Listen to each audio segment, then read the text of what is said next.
Welcome to another We Are Funded Trading Plus podcast. On today's podcast, I have Jamie. I'm the Chief Strategy Officer for Funded Trading Plus. And Michael, I'm the Chief Marketing Officer.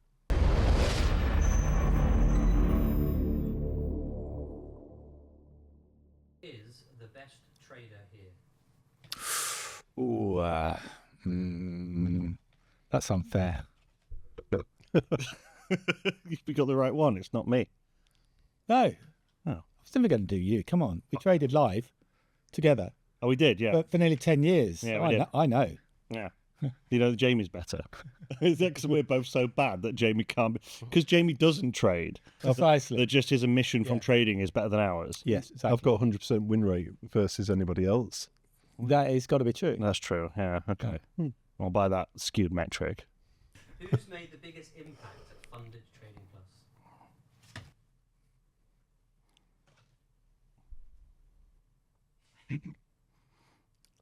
Oh, that's very kind of you, Michael. Why would you say that?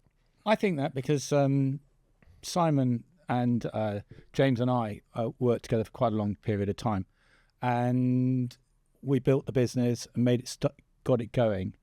But when you came in, Jamie, you helped us really formalise it into a really good company that was able to really grow really well. So I think that's a great. I'm touched, Michael. Thank you. So I suppose a bit of background on that, because I completely agree with you. I was being modest by holding up Simon because I was looking to see what Simon was picking up. But No such modesty. no. But then the story of Funded Trading Plus is quite phenomenal because it did start out as the three of you doing everything, and from seeing Funded Trading Plus and how it was growing and getting traction and the number of people that are coming there, that's when I started talking with Simon of what are the struggles there and like how do you grow a business or grow it with stability when it's going so fast. And that's why I was really interested to come in and join Funded Trading Plus as the only person here who's not a founder. Yeah, we had to take our trading skills and turn them into a business, and bringing you on board enabled us to do that much better, I think. No, thank you. He gave us that structure. Exactly. But on the flip side, I thought the idea of doing it, that's why I put myself up. And I've been riding off the back of that for the past 3 years. So that is also why I put Simon up, because he had that idea of making that switch to move into the prop trading market. So I was thinking more fundamentally, because without that initial spark of an idea, then you perhaps don't have a Funded Trading Plus as it is now. But I agree more with Michael than my own initial answer. Yeah, I think they're both fair, those. Yeah. Yeah. I feel like I should compliment you, but I'm not going to. I'm going to wait till you. Not today. No, maybe one day. Who is the most likely to come up with the next big idea?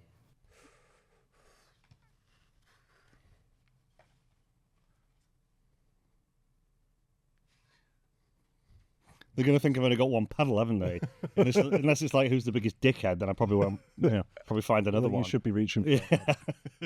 So Michael does a lot of looking where the gaps are. He's got a great team of people around him as the Chief Marketing Officer, and I would say that Michael and his whole department wouldn't be earning their money if they didn't come up with the next big idea. So there's no pressure to you and your team, Michael. Exactly why I had to hold up my own paddle on that, because my team is responsible for looking out there and trying to find the next thing and helping us move forwards. In reality, ideas are created by all of us, and then we develop those ideas and take them on. And it might be something small that Simon says, or that gets bounced in a dinner with yourself, Jamie, and then it gets bounced into James or to operations team or to marketing team. The ideas come from everybody, and they come from our customers too. They give us ideas, and that's how we develop, and we're open to it all the time. Well, I would have liked another paddle with James, who's one of the other co-founders, alongside Simon and Michael, and I would have put this up with all four of us here, because we each represent a certain part of the business.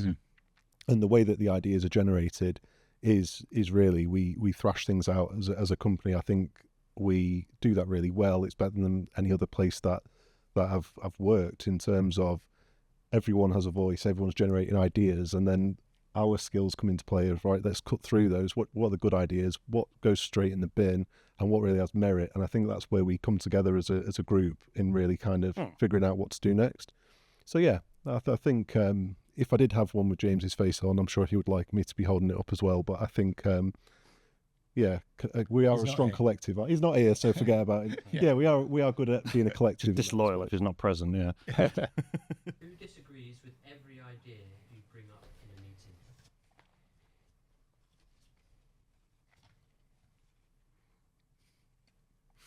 Yeah, good. Well, that should be. It should be. So I like to think of myself as a bit of a devil's advocate in that respect. Yeah. And I love disagreeing. You do come across as a devil's advocate all the time. And I love that. I think that's great. We need it. Every company needs it. It needs somebody that says, slow down, wait, check. And I think that's why we brought you in. So I think it was easy for us all to decide. Yeah, I wouldn't be doing my job properly if I Won't be didn't. delightful. Yeah, and I do. Yeah, part I think is I love arguing. So. Yeah, exactly. If I was like, oh, it's light outside, but no, it's not dark. No, What are you it's dark. talking about? Yeah, exactly. But then I would clarify that. I'd be like, it's not in Australia, not right now. So you can't make that assumption that it's like outside You would be a everywhere. clever twat as well. I would, Don't yeah. you? That would accompany the devil's advocate. Exactly. Who would survive the longest on a deserted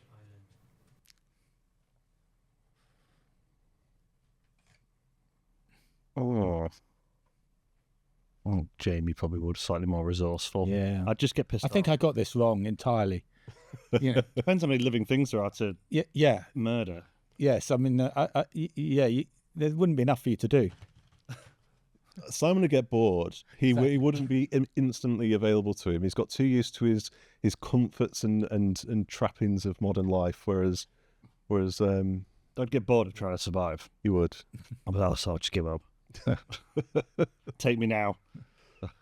Unless there's a football I can smear blood on. Yeah. Wilson. Who would win a trading competition?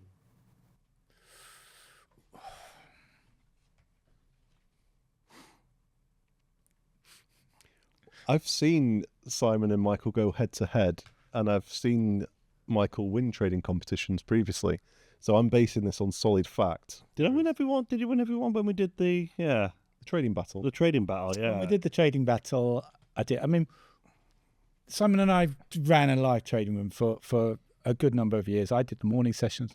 He did the afternoon sessions. And actually, we know that our trading was of a slightly different type. Simon was much more of a scalper, and I was more positional. But we ended up pretty much doing the same. Yeah. think, Well, I've got no you know. attention span, so I couldn't be done. Yeah. So you were, Positions right yeah. now. So, you know, my positions would enter. I get some profit, stay in it, and I might still be in it a week later or longer. But you were always out every single in and out. But at the end of a month, we pretty much equaled each other. Mm. So we had our different styles, and they worked. Yeah, we did. We did complement each other and lost equally. Yes, and there's the losses. You got to take the losses to be a good trader. I mean, that's just part of what it is. Who has the best or worst life-work balance? We've got the wrong paddles here. We're missing one. I'd say mine's pretty good, but then that's because I just cram loads of stuff in my free time. So I have a good work-life balance. I'm going to put mine up because I think I have a good work-life balance. Yeah. You know, we work hard, and we do a lot, and we're developing lots, and we've been spending most of our week developing new ideas and new things. But I like my work balance. You know, we get away from it. It works for me. So I have to put myself up. Yeah, you can't be one of these losers who just lives for work. Yeah, no. Like, you know, it's you're working hard, you've been successful, you need time to enjoy it. Absolutely. Yeah, Well, I like be one of those losers. yeah, you are. Jamie's the one who works the most. Yeah. So if you've got, in terms of the best work-life balance, I think you guys have figured it out quite well, and you've struck the balance.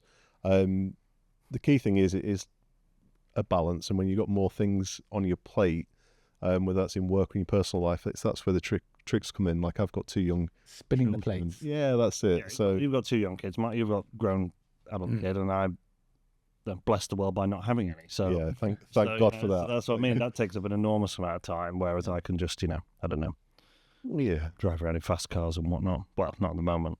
Who is the most likely to negotiate the best deal?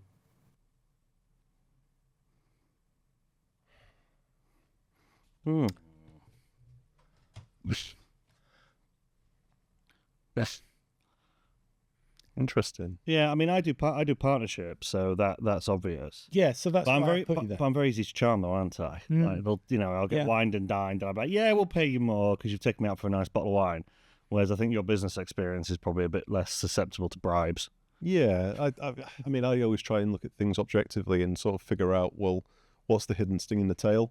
But in terms of the negotiations, the reason why I'd go, and again, I'd include James in this as well, is there isn't a deal that goes by that the four of us haven't scrutinised, that we haven't gone through. I guess, Simon, you pick it up because I spend the time to go through in detail, I'll line by line any contract, and I'll look through everything, and then I'll be bringing that to you guys, and I can be a bit of a pain in the arse for that. But I think the four of us, when we are making decisions at that level, we are considering everything from what the best way is.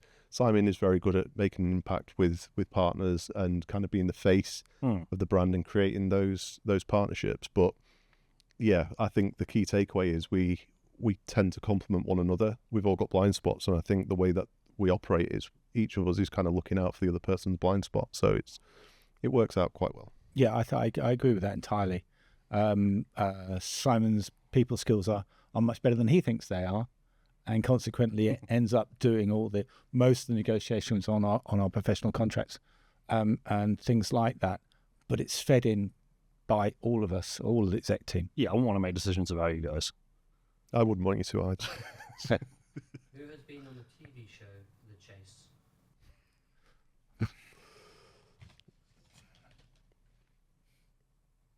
This is where I end up getting doxxed and harassed by the internet. Well, I'm not clever enough to go on it, so you did. Well, no, And they then always you- have that one person on there who's no use to anybody, so you could have fulfilled that. That was your whole team, wasn't it? It was my whole thing. I was at a forex trading event in the Docklands in London a few years ago, and one of the main chasers, Mark, whatever the big Giant guy, yeah. the big one, Mark Labatt. Mark Labatt. He was there. He was doing something for somebody or other, and he was saying hello to everybody, and he was trying to find us to say, "You got to go on the show. You got to go on the show." I went, "Not doing that." No, don't do it. It's a trap. Yeah. It is a trap. It's very difficult. Also, do you think we should be getting Mark Labatt as an affiliate? Is that what Yeah, you're saying? absolutely. Yeah. Yeah, Mark, The beast of trading. you're invited. You're handcuffed to this person for 48 hours straight. Who is it? Oh, man.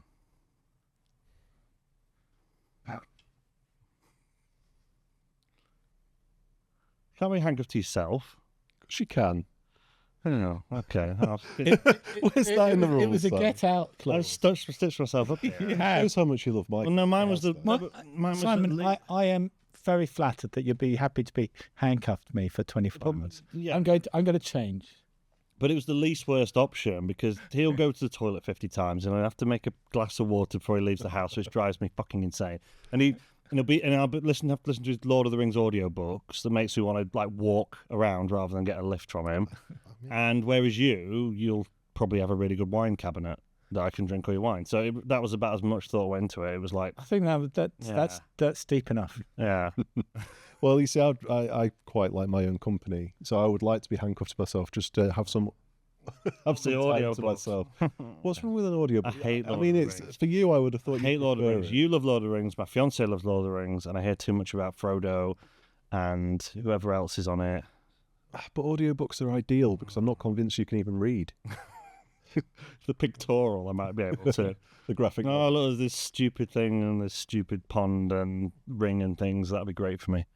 Yeah. Don't You're like being harsh on Lord of the Rings, I think. I've been to the pub. In What's his Oxford. name? Tolkien, is it? Yeah, Yeah. the pub in Oxford. That was nice, actually. Yeah, it was good. Yeah. Yeah. Down in Oxford. It's That's like as close as I've got to it. It didn't inspire me. Yeah, Well, I even got dragged to the cinema to watch it. It says this turned into a question about Lord of the Rings and my profound dislike. I mean, if the maybe let us that's, know in the comments if you hate Lord of the Rings as no, well. that's the offshoot. That's the offshoot, isn't it, of the Lord of the Rings podcast, brought to you by Funded Trading Plus. Yeah, it won't last long if I'm on it. Thank you for joining us on this episode of We Are Funded Trading Plus.